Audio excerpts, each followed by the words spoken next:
Hello students, हमारे lecture का topic है इलेक्ट्रोड पोटेंशियल। इलेक्ट्रोड पोटेंशियल क्या है उसे समझने के लिए हम एक मेटल रॉड को मेटल सॉल्ट सॉल्यूशन में डिप करते हैं। मेटल रॉड के सरफेस पर मेटल के एटम्स प्रेजेंट हैं और सॉल्यूशन में उसी मेटल के कैटायंस प्रेजेंट हैं। So here are the cations in the solution and here are the metal atoms at the surface of metal rod. Now metal cations तब बनते हैं जब कोई मेटल एटम इलेक्ट्रॉन्स को रिलीज करता है। जिस टेंडेंसी से या जिस कैपेसिटी से ये मेटल कैटायंस बने हैं एग्जैक्टली उसी टेंडेंसी या उसी कैपेसिटी से ये वाले मेटल एटम्स भी इलेक्ट्रॉन रिलीज कर सकते हैं। And you can say at the surface of metal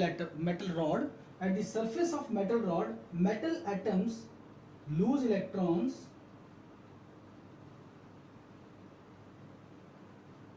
and get converted into cations. इनके छोड़े हुए इलेक्ट्रॉन्स सरफेस पर आ जाते हैं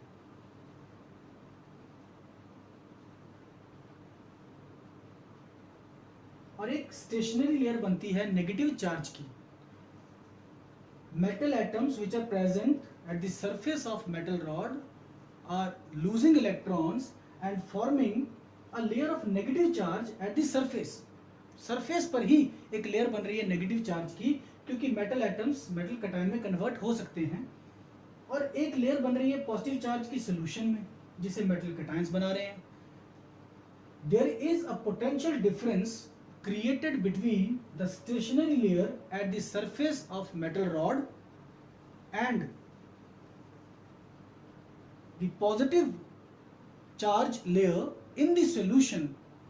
This potential difference created between these two layers is called as electrode potential. Stationary layer of negative charge and mobile layer of positive charge के बीच में जो पोटेंशियल डिफरेंस क्रिएट हुआ है उसे कहा जाता है इलेक्ट्रोड पोटेंशियल। सिंपल वर्ड्स में अगर मैं कहूं तो electrode potential is the tendency of a metal to lose और gain electrons when it is dipped in its own salt solution, या फिर tendency of a metal to lose or gain electrons when it is dipped in its own ions. Electrons which are present at the surface can be taken by these metal cations, or these can be released to some other metal electrode or electrode. अगर इस metal के rod को आपने connect किया किसी less reactive metal के साथ या नॉन मेटल के साथ, तो यहां से ये इलेक्ट्रॉन्स रिलीज होंगे। The electrode will behave as anode और यहां ऑक्सीडेशन होगी। अगर हम इसी मेटल के रॉड को मोर इलेक्ट्रो पॉजिटिव या मोर रिएक्टिव मेटल से कनेक्ट कर देते हैं या किसी ऐसे सोर्स से कनेक्ट कर देते हैं जहां से इलेक्ट्रॉन्स आ रहे हैं, तो उस समय वो इलेक्ट्रॉन्स जो यहां आएंगे इन मेटल कैटायंस को मेटल एटम्स में कन्वर्ट कर देंगे।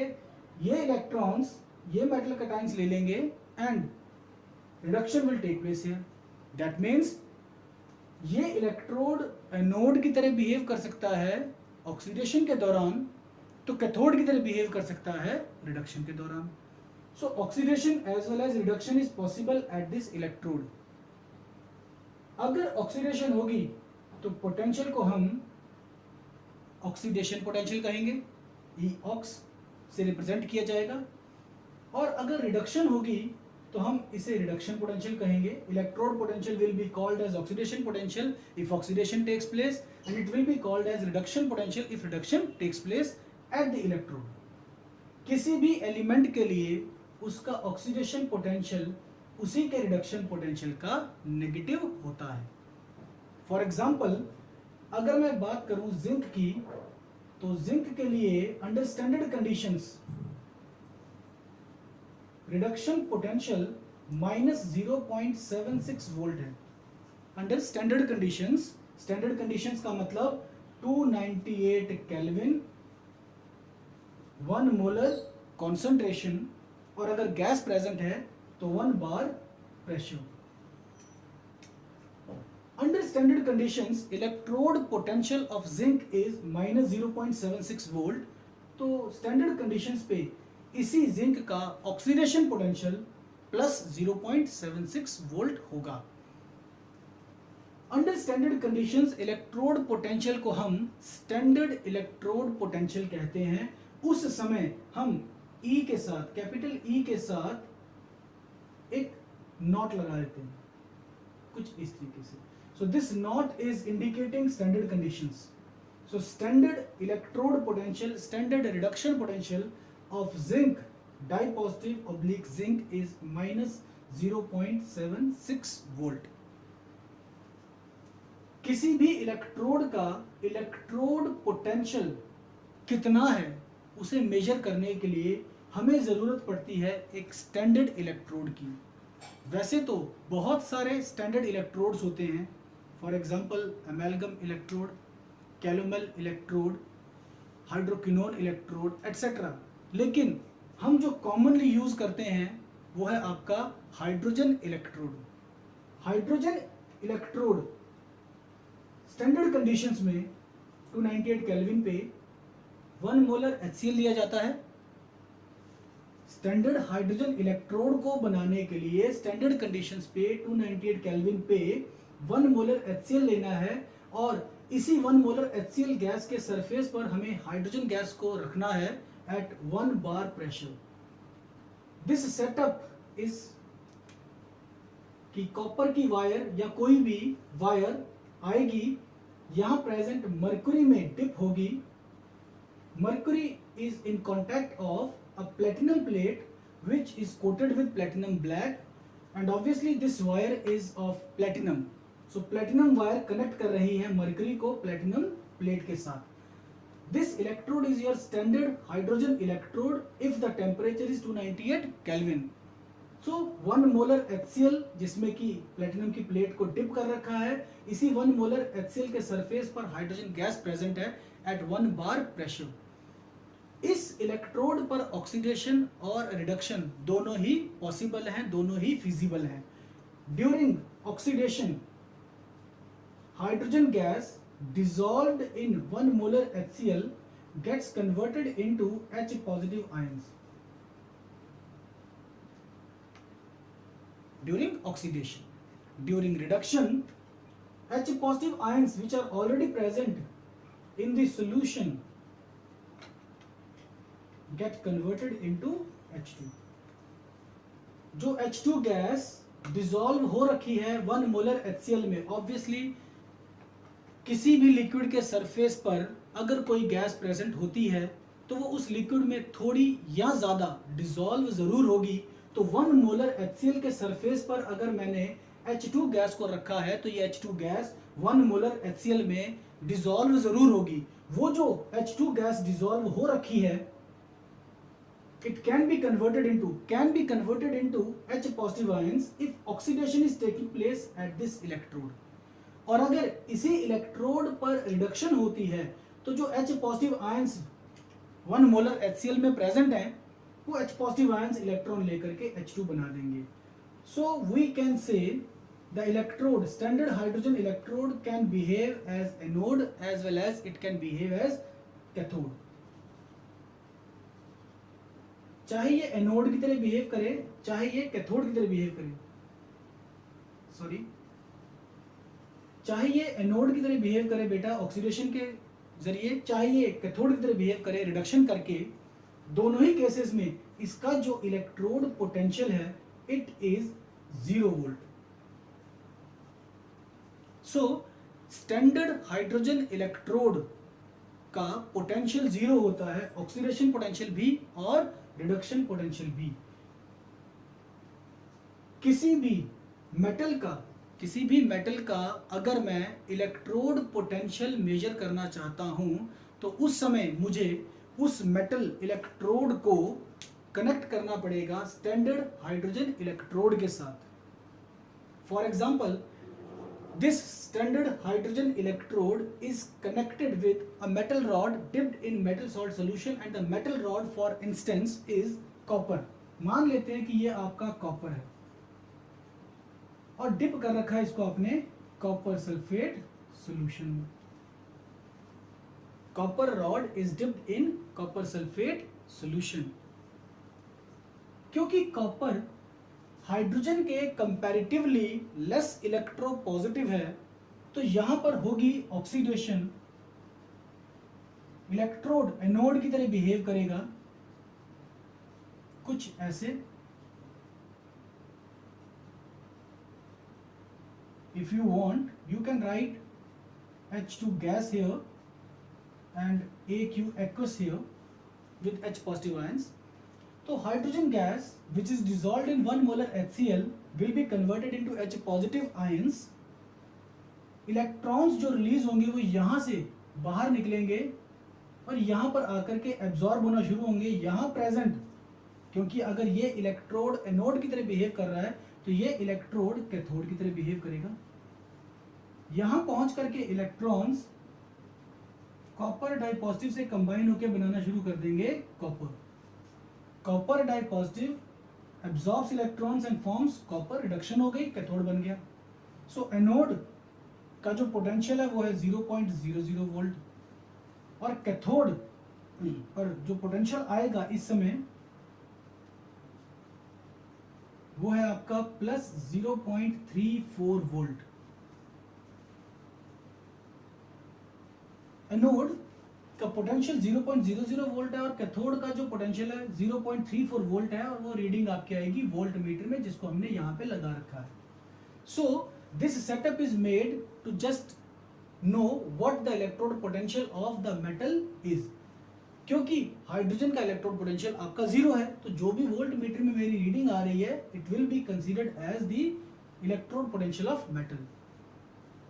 इसी स्टैंडर्ड हाइड्रोजन इलेक्ट्रोड को अगर हम लेस इलेक्ट्रोपॉजिटिव की बजाय मोर इलेक्ट्रोपॉजिटिव मेटल से कनेक्ट कर दें, फॉर एग्जांपल कॉपर की बजाय जिंक हो और कॉपर सल्फेट सॉल्यूशन की बजाय जिंक सल्फेट सॉल्यूशन हो, then obviously we will be shifting this half to this side and this half to that side. For example मैं यहीं पे शिफ्ट करता हूं कि भाई ये जिंक रॉड है, इस जिंक रॉड को हमने डिप कर रखा है जिंक सल्फेट सॉल्यूशन में. Zinc rod dipped in zinc sulfate solution and is connected with voltmeter and then key and फिर हमने इसको कनेक्ट कर दिया यहाँ पर. तो ऑब्वियसली जिंक रॉड क्योंकि जिंक ज्यादा इलेक्ट्रोपॉजिटिव है ये इलेक्ट्रॉन को छोड़ेगा, it will become anode and it will become cathode. यहाँ ऑक्सीडेशन होगी, जिंक इलेक्ट्रॉन रिलीज करेगा, जिंक डाइपॉजिटिव आयन बनाएगा which will be moving into the solution and the electrons will be coming here and converting H positive ions. When elements are arranged in the increasing or decreasing order of their reduction potential values, the arrangement or the sequence or the series obtained is called as electrochemical series. But if सिर्फ metals को मतलब जैसे कि ये reaction है जिसमें कि metal involve नहीं हो रहा है, जैसे कि ये रिएक्शंस हैं जिसमें कि मेटल्स इन्वॉल्व नहीं हो रहे हैं, अगर हम सिर्फ मेटल्स को उनके इंक्रीजिंग या डिक्रीजिंग रिडक्शन पोटेंशियल के हिसाब से अरेंज करें तो जो सीरीज या जो अरेंजमेंट हमको मिलेगी that is called as activity series और reactivity series of metals. So electrochemical series is including both metals as well as non-metals and ions also. But reactivity series या activity series is strictly confined to the metals. Applications. There are few applications of electrochemical series. Electrochemical series की first application है to compare relative oxidizing or relative reducing powers of chemical species.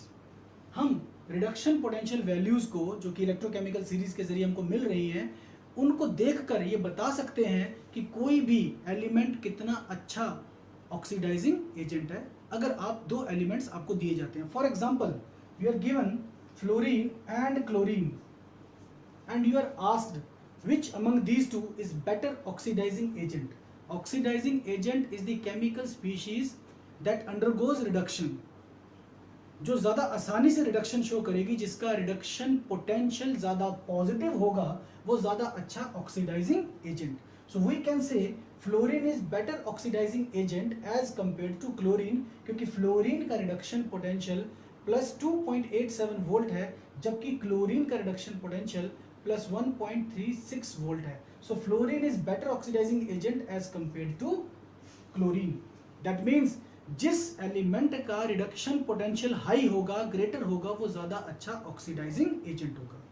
Now to compare reducing powers of elements या metals, we have to see the reduction potential values once again.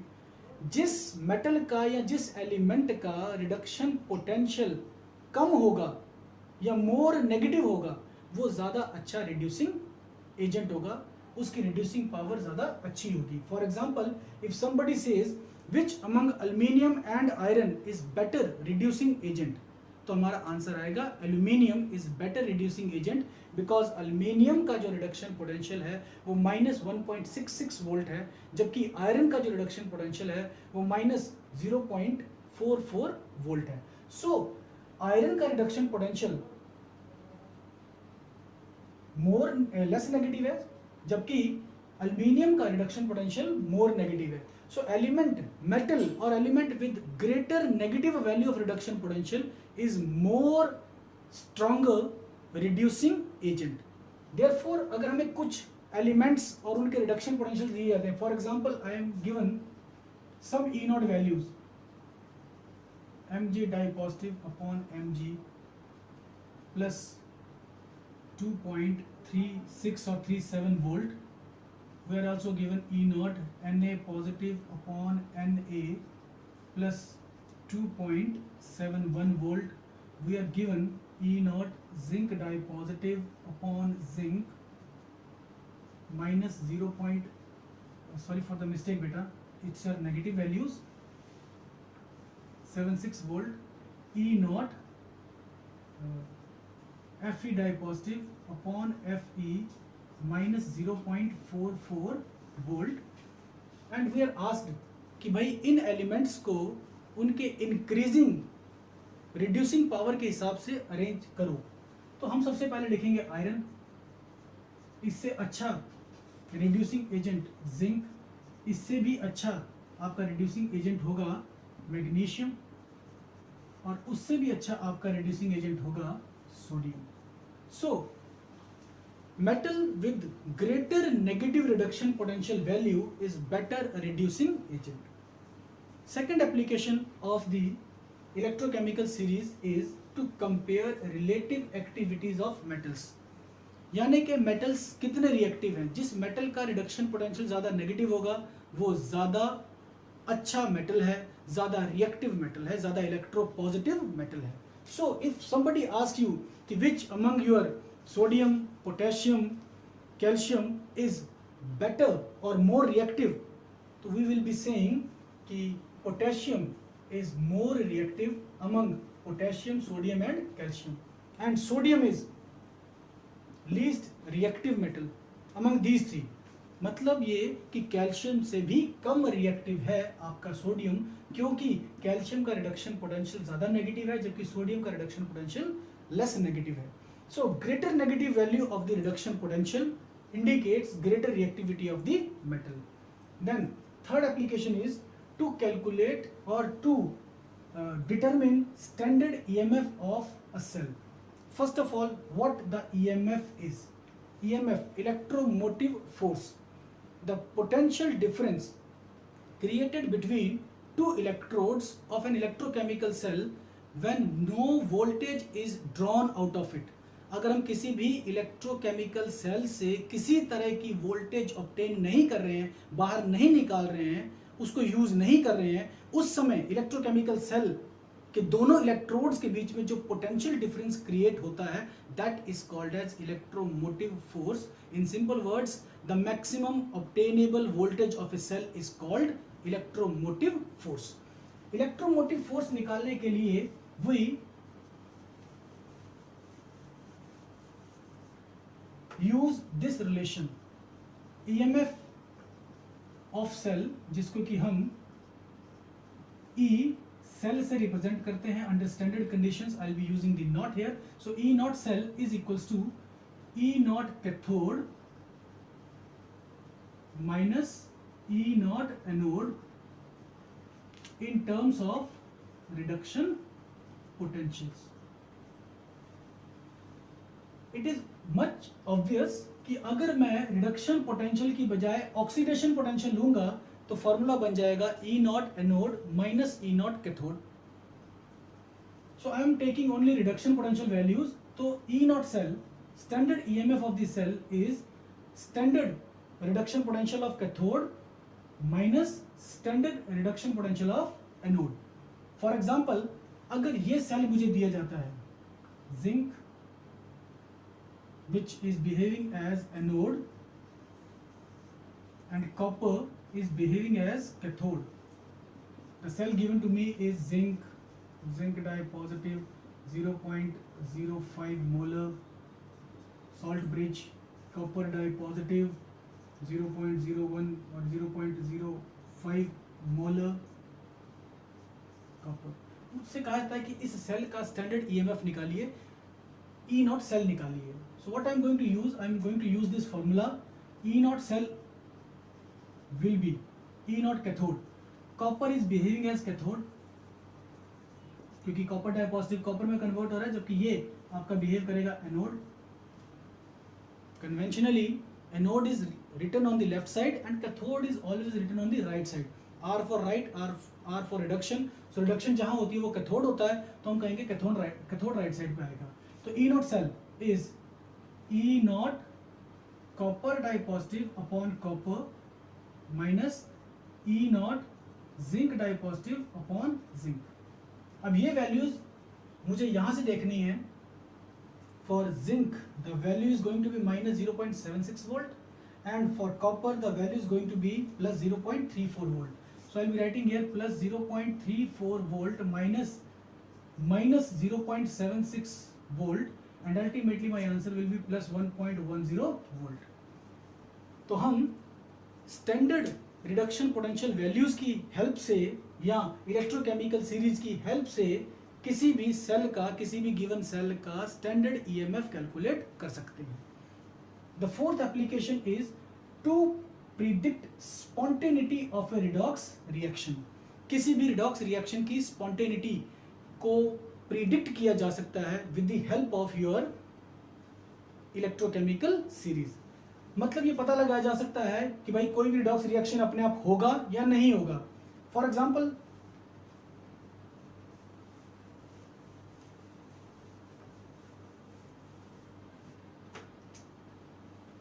मुझे कहा जाता है कि पता लगाओ कि क्या ये reaction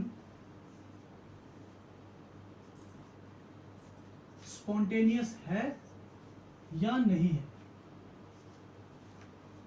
predict whether the given reaction is spontaneous और नॉट, और predict whether the given reaction is feasible और नॉट. तो मैं सबसे पहले इन दोनों के सिल्वर एंड निकल के रिडक्शन पोटेंशियल्स को कंपेयर करूंगा. E not Ag positive upon Ag is plus 0.80 volt and E not निकल डाई पॉजिटिव अपॉन निकल इज माइनस 0.25 वोल्ट. जिस एलिमेंट का रिडक्शन पोटेंशियल ज्यादा है उसकी रिडक्शन आसानी से होती है. अगर इस दिए हुए रिएक्शन में सिल्वर रिडक्शन कर रहा है तो ये रिएक्शन स्पॉन्टेनियस होगा क्योंकि सिल्वर का रिडक्शन पोटेंशियल ज्यादा है as compare to nickel. Greater the reduction potential, greater the positive value of reduction potential और lesser the negative value of reduction potential, आपने वो देखनी है. तो जिस एलिमेंट का रिडक्शन पोटेंशियल ज्यादा है अगर उसी की रिडक्शन हो रही है तो ये रिएक्शन स्पॉन्टेनियस होगा, पर ऐसा हो नहीं रहा. रिडक्शन पोटेंशियल ज्यादा है सिल्वर का और उसकी हो रही है oxidation, therefore this is your non spontaneous. आप चाहो तो EMF कैलकुलेट करके भी निकाल सकते हो। If EMF comes to be positive, non spontaneous होगा, and if EMF comes to be negative,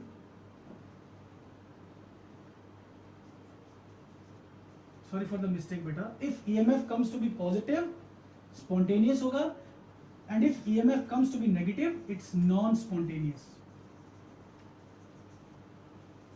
तो आपके पास दो तरीके हैं, या तो कंपेयर कर लो रिडक्शन पोटेंशियल वैल्यूज को, जिसका रिडक्शन पोटेंशियल ज्यादा है, अगर उसी की रिडक्शन हो रही है तो स्पॉन्टेनियस, और अगर नहीं हो रही है तो नॉन स्पॉन्टेनियस।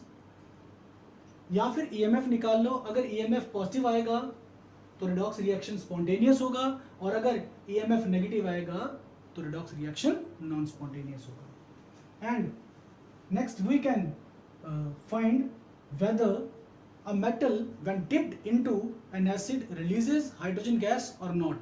फॉर एग्जांपल, मुझसे कहा जाता है कि कॉपर को हमने hydrogen chloride acid, hydrochloric acid में डिसॉल्व किया है। हमने कॉपर को डिप किया है हाइड्रोक्लोरिक एसिड में, क्या copper dipped in hydrochloric acid H2 gas release करेगा? या फिर मैंने जिंक को डिप किया है हाइड्रोक्लोरिक एसिड में, क्या वो H2 गैस रिलीज करेगा? मैंने मैग्नीशियम को डिप किया है हाइड्रोक्लोरिक एसिड में, क्या वो H2 गैस रिलीज करेगा? कहने का मतलब ये कि किसी भी मेटल को हमने किसी एसिड में डिप किया, क्या वो हाइड्रोजन गैस रिलीज करेगा या नहीं करेगा? If the reduction potential value of metal is negative, तो definitely it's going to release the H2 gas when dipped in acid, and if the reduction potential value of metal is positive, वो release नहीं करेगा। आप चाहो तो spontaneity check कर लो किसी भी रिडॉक्स रिएक्शन की, अगर वो स्पॉन्टेनियस है तो H2 गैस रिलीज होगी। फॉर एग्जांपल, जब मुझसे कहा जाता है कि क्या कॉपर HCl में डाले जाने पर H2 गैस रिलीज करेगा, तो what I am going to use, I will be taking this reaction,